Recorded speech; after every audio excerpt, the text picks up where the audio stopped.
Bienvenue dans cette nouvelle édition du Morning News. Au sommaire, Jacob Zuma, l'ancien président sud-africain, s'est rendu à la police ce mercredi 7 juillet. Il va purger une peine de 15 mois de prison pour outrage au tribunal. La police avait reçu l'ordre de l'arrêter s'il ne se présentait pas à un poste de police passé le 7 juillet à minuit.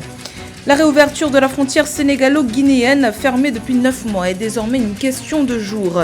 Le Parlement guinéen a procédé à la ratification de l'accord militaire signé entre les deux pays le 19 juin 2021. Et du sport pour unir les peuples, c'est l'objectif du grand tournoi de football organisé par un groupe de l'association ivoirienne ce samedi 11 juillet en France.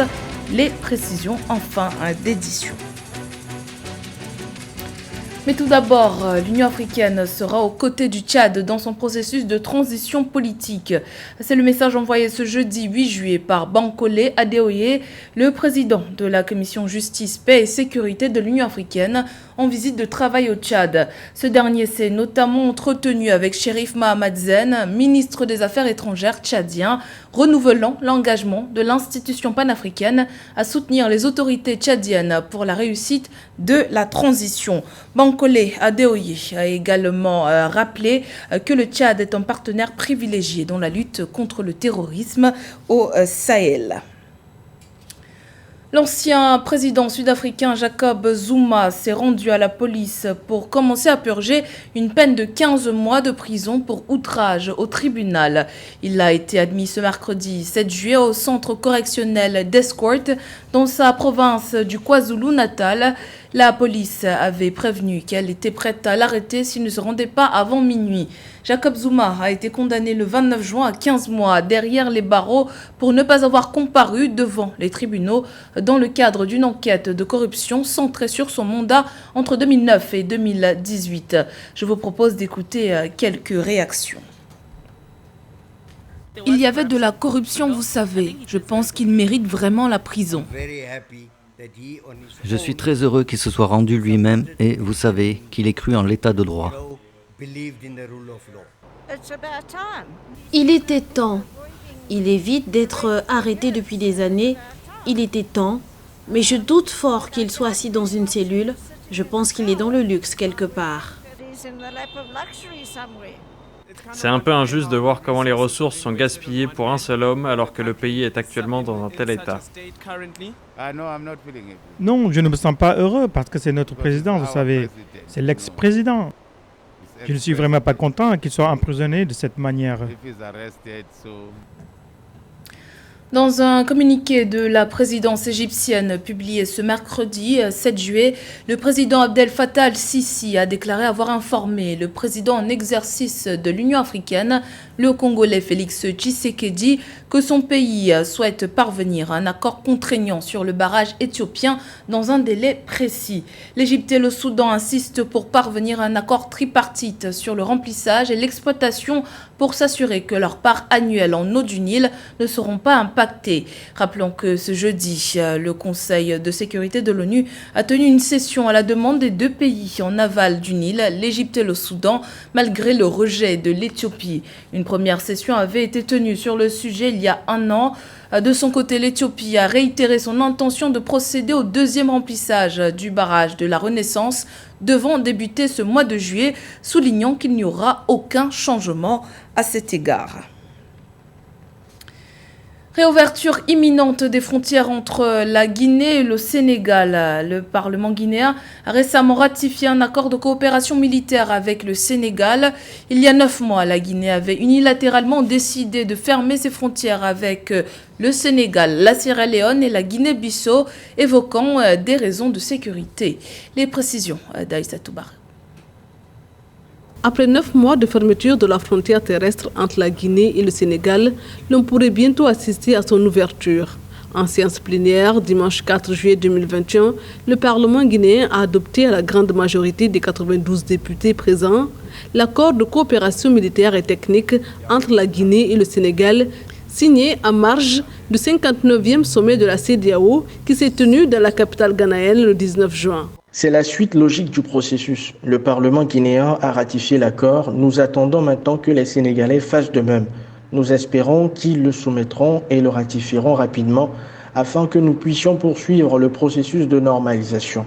Une commission guinéo-sénégalaise va être mise en place pour se pencher sur les modalités de mise en œuvre de l'accord. L'accord de coopération entre la Guinée et le Sénégal tournera autour de la lutte contre le terrorisme et la criminalité transfrontalière, renseignement, formation du personnel de renseignement et les patrouilles mixtes le long des frontières, entre autres. L'impact est surtout sur la population guinéenne dans son ensemble, parce que la population guinéenne est en train de souffrir. Il ne faut pas oublier près de 80 à 85% des opérateurs économiques qui exercent entre la Guinée-Bissau et la Guinée, entre le Sénégal et la Guinée, la Sierra Leone et la Guinée.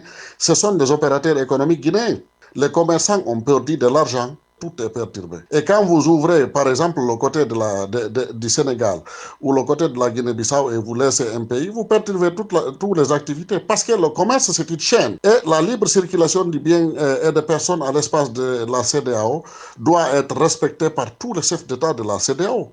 C'est pourquoi nous, Goa, nous avons demandé au président de la CEDEAO, M. Nana Akufo-Addo, de faire bouger les lignes. 3 semaines avant le scrutin présidentiel du 18 octobre 2020, le président guinéen Alpha Condé avait décidé de fermer la frontière avec le Sénégal ainsi qu'avec la Guinée-Bissau et la Sierra Leone. Si la frontière avec la Sierra Leone a été rouverte au mois de février, celle avec la Guinée-Bissau est toujours fermée. Les discussions entre le président guinéen et son homologue Umaru Sissoko Embalo semblent au point mort. Également dans l'actualité, lutte contre l'insécurité et la criminalité au Burkina Faso avec le lancement ce jeudi du projet Smart Burkina d'un coût global de 52 milliards de francs CFA. Ce projet vise à doter les villes de Ouagadougou et Bobo-Dioulasso d'un système de vidéoprotection et d'un système de radiocommunication professionnelle associant l'image à la voix pour donner plus de chances de succès aux opérations de sécurisation. Plus de 800 km de fibres optiques seront également installés au niveau national. Le projet sera financé sous forme de prêt conclu entre le Burkina Faso et la Chine à travers Exim Bank Chine. La Côte d'Ivoire commémorait ce jeudi 8 juillet le décès de l'ancien Premier ministre Amadou Gon Coulibaly, disparu il y a un an. À l'occasion de l'anniversaire de sa disparition, les témoignages de ses plus proches collaborateurs se sont multipliés en son honneur. Ange Nomenio. 8 juillet 2020, Abidjan. C'est à cette date que la Côte d'Ivoire a perdu un de ses plus grands serviteurs, l'ancien Premier ministre Amadou Gon Coulibaly. Un an après sa disparition, ses plus proches collaborateurs commémorent son parcours politique et sa vie à travers plusieurs initiatives. Mais Amadou Gon Coulibaly a laissé un vide au niveau donc de l'échiquier politique ivoirien. C'était un homme politique important qui a eu un long parcours politique, qui a eu à occuper les plus hautes responsabilités dans notre pays. Alors, ce que je peux dire, c'est que la première des choses qui m'a frappé, c'est l'intelligence d'Amadou Gon Coulibaly, qui, avec cet esprit de synthèse, sa capacité donc à rentrer dans les dossiers, à connaître les dossiers, mes collègues pourront vous dire, Amadou Gon Coulibaly, c'est cette capacité à aborder tous les sujets sectoriels de tous les ministères, comme s'il en était spécialiste. Je parle des différents domaines. Et ça marque plus d'un. Intelligence, maîtrise des sujets, rigueur dans le travail sont une série de qualités qui lui sont décernées. L'ancien Premier ministre était aussi à la base de plusieurs projets de société qui ont eu des impacts positifs sur le quotidien des Ivoiriens. Mais il nous a permis d'avoir des progrès sur tous les plans. Vous prenez le programme social du gouvernement chiffré à près de 1000 milliards de francs CFA, a été un élément fort. Jamais dans l'histoire de notre pays, un projet aussi ambitieux n'a été mis en œuvre en faveur des populations avec des résultats probants. Quand vous regardez un peu le bilan donc, du programme social du gouvernement, que ce soit en termes d'électricité pour les populations, avec le niveau d'électrification qui a évolué ces 2-3 dernières années, que ce soit au niveau donc, de l'adduction en eau potable, que ce soit au niveau donc, même des jeunes, avec tout ce que nous avons pu mobiliser comme opportunité pour les jeunes, que ce soit donc pour les femmes, dans tous les secteurs d'activité, ce programme social du gouvernement conçu par Amadou Gon Coulibaly, à la tête d'une équipe qui était solidaire, soudée derrière lui, a permis donc de faire un bond en avant. L'ancien Premier ministre Amadou Gon Coulibaly, désigné candidat à l'élection présidentielle de 2020, avait un chemin tracé vers la magistrature suprême. Le destin a changé cette belle trajectoire que retracent les multiples cérémonies d'hommage. Lancé en 2012 sous le régime de l'ancien président kényan Mwai Kibaki, le méga-projet du corridor LAP7 vise à relier le Kenya et ses voisins sans littoral, l'Éthiopie et le Soudan du Sud via le rail, les aéroports, les routes et les oléoducs. Le projet a cependant été entaché de contraintes de trésorerie et d'un manque de bonne volonté politique qui a ralenti sa mise en œuvre. Les trois pays se sont récemment engagés à accélérer l'implémentation de ce projet soutenu par l'Union africaine. Aïssa Toubari. La mise en œuvre du méga-projet d'infrastructure de la région de l'Afrique de l'Est est en phase de se concrétiser. C'est ce qui ressort de la réunion ministérielle tripartite tenue récemment à Addis Abeba entre l'Éthiopie, le Kenya et le Soudan du Sud. Connu sous le nom du corridor LAP7, Lamu-Port, South-Soudan, Ethiopia Transport Corridor, ce corridor devra favoriser le commerce et la connectivité économique de la région. Comme l'Éthiopie, le Kenya et le Soudan du Sud ont un objectif commun qui vise à atteindre la croissance économique et la prospérité, la réduction de notre déficit d'infrastructures communes devrait être notre préoccupation commune. Et cela ne peut être réalisé que par un consensus régional et une action. L'implémentation du corridor LAP7 consiste à la réalisation de ce projet d'infrastructure clé, à commencer par le nouveau port de 32 postes d'amarrage à Lamu au Kenya, lequel devrait devenir le plus important port maritime d'Afrique de l'Est. À cela s'ajoute la construction des autoroutes, des chemins de fer ainsi que des aéroports. La mise en place d'infrastructures d'échange entre le Kenya et l'Interland, c'est-à-dire des pays frontaliers qui n'ont pas de littoral marin, ça sera donc une occasion en or de pouvoir massifier les relations commerciales entre ces deux et par voie de conséquence donner un prélude extrêmement favorable pour le devenir de la zone de libre-échange continentale, parce qu'en fait, lorsqu'on aura la possibilité de traverser d'est en ouest le continent africain, ça deviendrait également un jeu de partie du Cap de Bonne-Espérance, là nous sommes en Afrique du Sud, vers le nord, notamment au niveau de l'Égypte. Donc pour moi, c'est un prélude extrêmement favorable pour le développement de la zone de libre-échange continentale et par voie de conséquence également pour le développement de l'économie continentale. À terme, la phase 2 du projet va consister à établir un réseau routier reliant l'Afrique de l'Est à l'Afrique de l'Ouest avec la réalisation d'une interconnexion transcontinentale Est-Ouest qui reliera le port de Lamu au port maritime de Douala et de Kribi au Cameroun via Djouba et Bangui. Le sport, facteur de paix et de rapprochement entre les peuples. C'est dans cet esprit que se tiendra ce samedi 10 juillet un tournoi de football au parc des sports de la ville d'Épinay-sur-Seine. Un tournoi via lequel les organisateurs souhaitent envoyer un message de paix et d'unité au peuple ivoirien. José Douglas.